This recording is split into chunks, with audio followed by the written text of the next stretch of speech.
Hey everyone, Coach Corey back, talking about the push-up. Seeing a lot of C10, do 10 on your push-ups, which is great. If we're gonna do something, we better do it right to be safe and be smart about this. A lot of coaches I know, they're posting videos on how to do a push-up. Why? We're seeing a lot of them, but we're also seeing a lot of bad form. And so we wanna make sure we get the word out there. So a couple of things that we're seeing a lot of is simply just having your elbows flare out, or your hands are in the wrong position, or your hips are sagging down. A lot of things are going wrong, and it's going to lead to injuries. And also, we're not going to get stronger in push-ups if you keep doing them wrong. So something to think about is when you lay on the ground, face down, where would your hands go to get back up? Right underneath your shoulders. Having your hands up front of you makes it very difficult to come back up. So having your hands underneath your shoulders is about where you should be for your push-ups as well. One way to think of it as well is if you were to draw a line between your thumbs, put your heart over that imaginary line. Before you get in that position, pointer fingers, middle fingers should be rotated out just a hair. Shoulders right above your wrist. That imaginary line is beneath your chest, beneath your heart, and you're in a high plank. Keep your shoulders pushing away from the ground. A lot of times we see faces going down, heads going down, hips going down. That's not an activation of your core. Sometimes your range of motion is just going to here. And unfortunately, that's not enough of a stretch of your chest muscles, okay?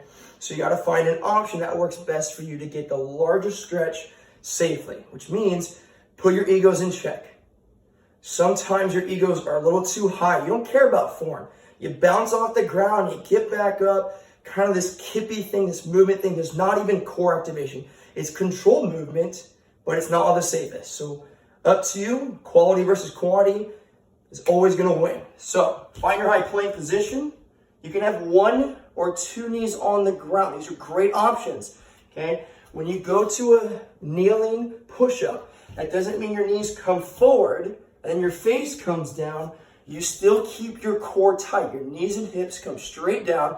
Elbows are going down towards your hips, and you lower down to your chest is about 1 or 2 inches off the deck. When you're strong enough with this, lift one knee off the ground, you still have to get the same range of motion. When you get strong with that, 2 knees off the ground. Now, this is where a lot of problems tend to happen. Elbows get flared out, hips go down. So your core is in tight like you're jumping into an ice bath. Lower your chest down and come up. That doesn't mean you banana peel up. That's a sign to put one knee back on the ground or take a break in a push-up. You're hitting a lot of chest muscles, your front delts, your triceps, your core. There's a lot of things going on with this. A lot of times we need to find ways to challenge ourselves. Hand positions will allow you to do that.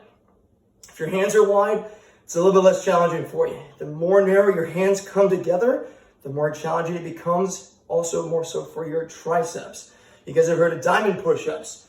Well, that's a 3-point plank with 2 hands on the ground, creating 1 point. You might have to wind up in your feet to wind up your base so you don't rock your hips. Again, you lower your chest to the ground, elbows are on your ribs, and you press up. As your hands get a little bit wider, you're still gonna keep your elbows down, getting all the way down. If your hands get even wider than that, your elbows still come down towards your hips.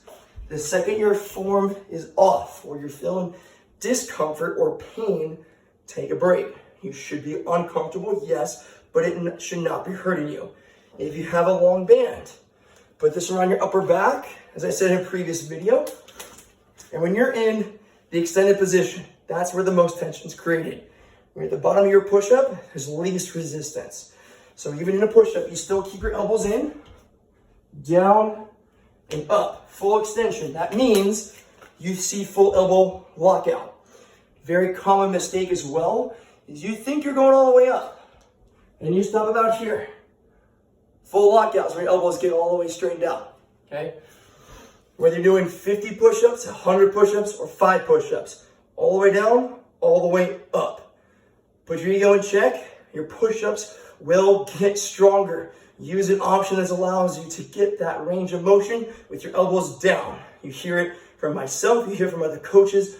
Why? Because we want to see you get stronger in an area that you think you're not strong at yet. As your coach, I know you can get stronger at it. Let me help you out with that. If you have any questions with all of this, don't hesitate to reach out and ask. I'm here for you. This took the space of a beach towel or a yoga mat. We are doing lots of push-ups in our time in the house. Let's get really good at push-ups when we go back to the gym or classes. Thanks, everyone.